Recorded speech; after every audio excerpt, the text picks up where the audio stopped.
a good citizen. He did not die a hero's death, but he was a man. Our Lord was born of sin, and we die in sin. And in this, Michael was like anybody else. Father. Hey guys, did I miss anything? So it's been a minute or two, but like Jordan 1995, I'm coming back.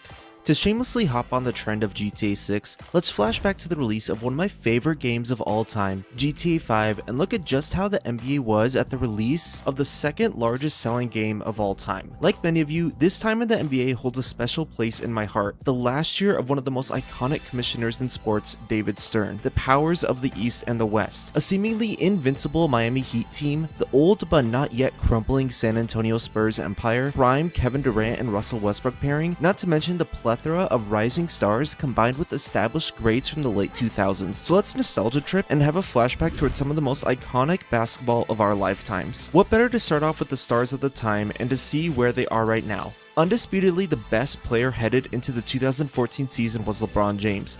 Coming off of the greatest season of his career, he was one vote away from becoming the league's first ever unanimous MVP and narrowly lost a close Defensive Player of the Year race. After legitimizing themselves with their second consecutive championship, Miami was expected to see themselves in the finals again, and the leading contender to face them was Kevin Durant and the Oklahoma City Thunder. Durant was long predicted to rematch against LeBron in the finals, and over the last few seasons, he thoroughly established himself as the second best player in the league. Of course, we can't talk about Durant without mentioning Russell Westbrook. Westbrook was coming off a torn meniscus following an all-star season, and many predicted that this would be their year. Unfortunately for him, Westbrook would miss nearly a third of the season due to a knee surgery at the all-star break. But this still never stopped Kevin Durant. Despite missing his co-star for a large part of the year, Durant would go on an absolute tear, averaging 32.7 rebounds and 5 assists, beating out LeBron James for the MVP award, and he would top it off with one of the most iconic award speeches for one of the most iconic award years. You made us believe.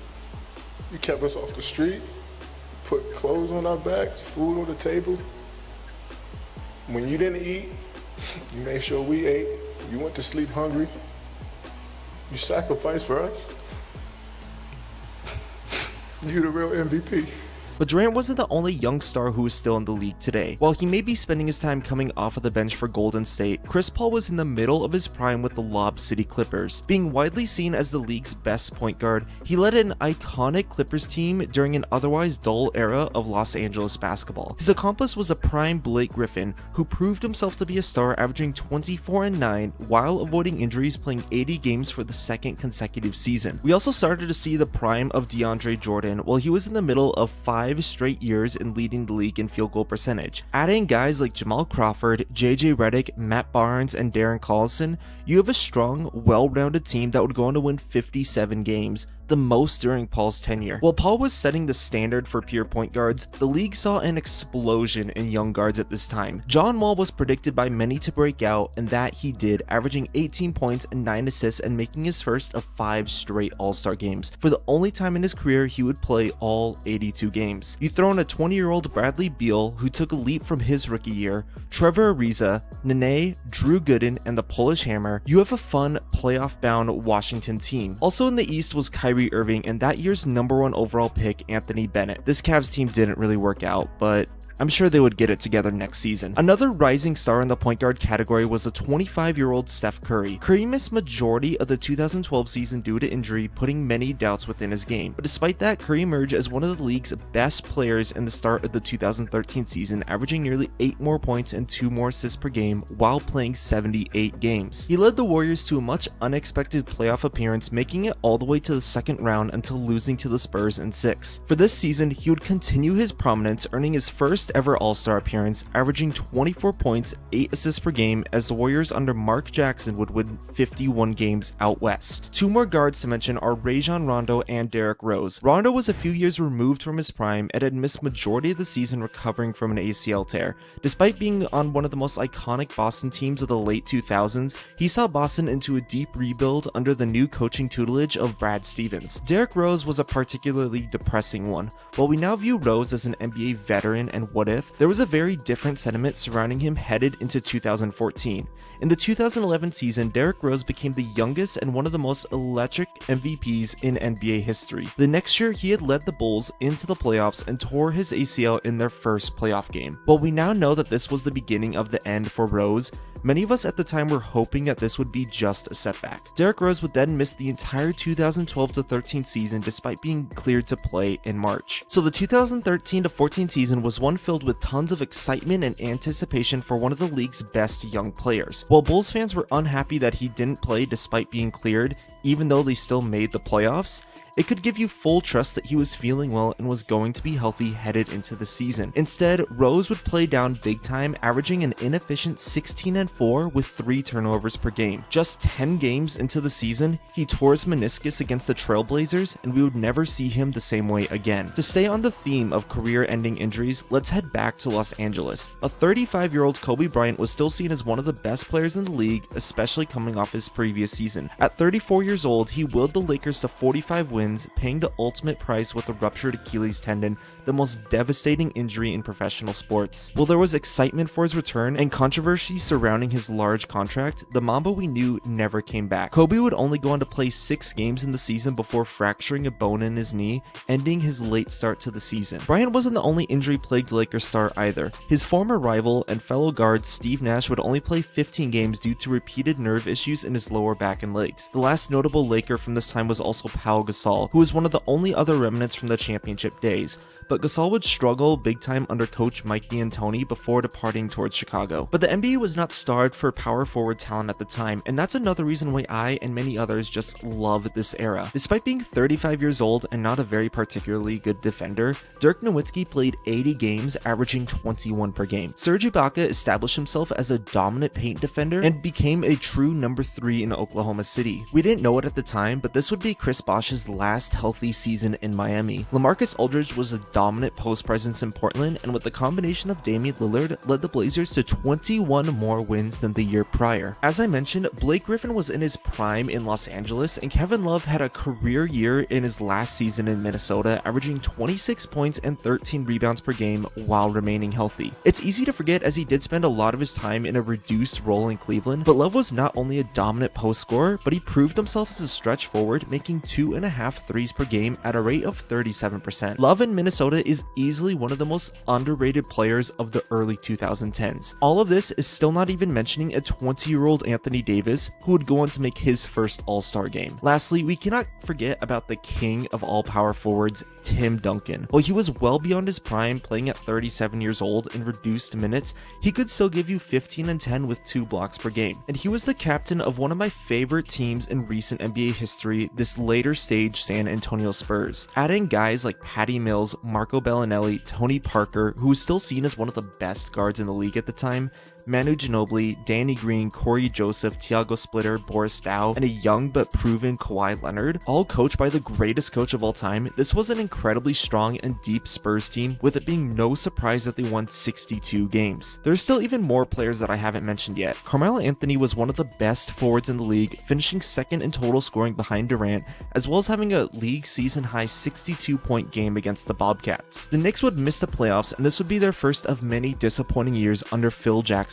executive leadership. This was also a big year in Indianapolis for Paul George and the Pacers. Last year, they put the league on notice, pushing the Miami Heat, one of the greatest teams of all time, to 7 games. Coached by Frank Vogel, this Pacers team would be remembered as one of the best defensive teams in recent NBA history, consisting of players like David West, Lance Stevenson, and an all-star defensive stalwart in Roy Hibbert. And there are still more guys who I want to shine a light on before the video ends. In Toronto, DeMar DeRozan had earned his first of many all-star appearances. And speaking of Toronto, this is that one year where Terrence Ross had that one really random 50-point game, one of the strangest occurrences in NBA history. But the Brooklyn Nets were in the middle of their experiment of just taking Boston's big players. Being the league's retirement home at the time, they had a well past their prime Paul Pierce, Kevin Garnett, and Jason Terry. Brook Lopez had earned his first All-Star appearance the year before, but missed majority of the season due to a foot injury. A 32-year-old Joe Johnson would earn his last All-Star appearance, and by this point, Darren Williams was just a big name who was past his prime. This team also had an old Andre Kirilenko and one of the league's best support players in a young Mason Mason Plumlee. And here's a name I bet you haven't heard in a while, Joe Johnson's former teammate Paul Millsap. Millsap was the best player on a 38 wins Atlanta Hawks team, but to show just how weak the East was during this time, despite being 6 games below 500, they still made the playoffs and actually went to 7 versus the Indiana Pacers. Along with Millsap were guys like Jeff Teague, Kyle Korver, Lou Williams, a 20-year-old Dennis Schroeder, and Al Horford, who was coming off a career season before tearing his pectoral muscle. And going along with some of the best centers in the league at the time, another 2000s legend, Dwight Howard, was in his first season in Houston after a disappointing year in Los Angeles. Combined now with James Harden, the Rockets, along with Chandler Parsons, Patrick Beverley, and Jeremy Lin, won 54 games before being the first of many teams to get Lillarded? As far as some of the younger talent in the league goes, there are still 2 that I haven't really mentioned yet, Damian Lillard and Jimmy Butler. Butler saw this year as his first year with being a consistent starter in Chicago, and at 24 years old was already one of the league's best defenders. While he wouldn't become a star until next season, this year he saw plenty of development in his offensive game, and he started to go down the path of becoming one of the league's best wing players. Damian Lillard was the previous Rookie of the Year winner and already etched himself into history by leading the Blazers to the second round of the playoffs, as well as earning his first of many All-Star appearances. I also remember, at least for myself, this was one of the most exciting times in history when it comes to the guard position. Think about it, Damian Lillard, John Wall, Kyrie Irving, Russell Westbrook, Steph Curry, Derrick Rose. So many young point guards all competing for the title of the best PG in the league, all demonstrating so much potential. I remember arguing for hours over who was the one who could just take over and become the best guard in the league. Personally, I always thought it would be John Wall just because he was a menace on 2K11, or Damian Lillard because of how well he could shoot and dunk, but at least the Lillard guess kind of turned out well. Despite the youth at the spot, the youth in the rest of the league did come up a little short. The one, and I mean probably one, disappointing part of the season may have just been the draft class. Anthony Bennett was the #1 overall pick, and we know him as one of the most disappointing players in NBA history. Victor Oladipo went second, showed promise for some time in Orlando, but could never reach his prime due to injuries. Other notable drafted players were CJ McCollum at 10, Steven Adams at 12, Giannis at 15, and Rudy Gobert drafted at 27. And the most notable part of this draft may have just been that it was David Stern's last draft before Adam Silver taking over. Rookie of the Year Michael Carter-Williams also ended up being a disappointment, being one of the few players to get worse after their rookie season. But that doesn't mean he wasn't still an exciting player for his first season and someone who I legitimately thought could take over the league. He put everybody on notice with one of the best debuts in recent league history, scoring 22 points, 12 assists, 7 rebounds with a rookie record debut of 9 steals, defeating the defending champion Miami Heat. Speaking of the Heat, let's talk about Miami. They finished with 54 wins in a slower season due to the absence of Dwayne Wade with injuries. They were the second team in the East behind the Pacers, who had won 2 more games. Despite going 11-14 in their last 25 games, Miami proved who they were, losing only 3 games before making the finals. This would be the 3rd straight year of Miami eliminating the Pacers in the playoffs, and Miami would be the first team since the '85 Celtics to make 4 straight finals. Their opponent was once again the San Antonio Spurs, who, as I mentioned, were one of the deepest teams in the league. Despite the closeness of last year's finals going all the way to 7 games, that would not be replicated this time around. The Spurs would win in 5, having dominating performances in all their wins over Miami. LeBron would have an incredible personal performance, averaging 28, 8, and 4 on remarkable efficiency, but Bosh and Wade would only average about 14 each.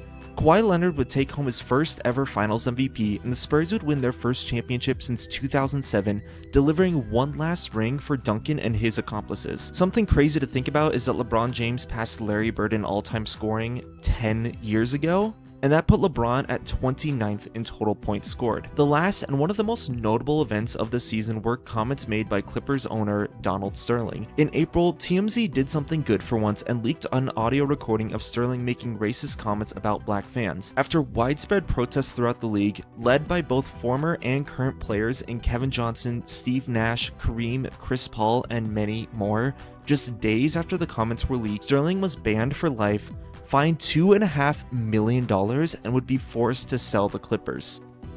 Effective immediately, I am banning Mr. Sterling for life from any association with the Clippers organization or the NBA. And also, one of the greatest Christmas commercials of all time this year. Kinda crazy that every single person in this commercial had one or would go on to win the MVP award. Not to mention, these are also some amazing uniforms as well. But anyways guys, this is a snapshot of what the NBA looked like 10 years ago when GTA 5 came out. This is an era of basketball that for me, and I'm sure many other people, will always have a special love for, and it will always have a place in our hearts. But if you guys like this video, you know what to do, and that is it for this one, and I will catch you guys later.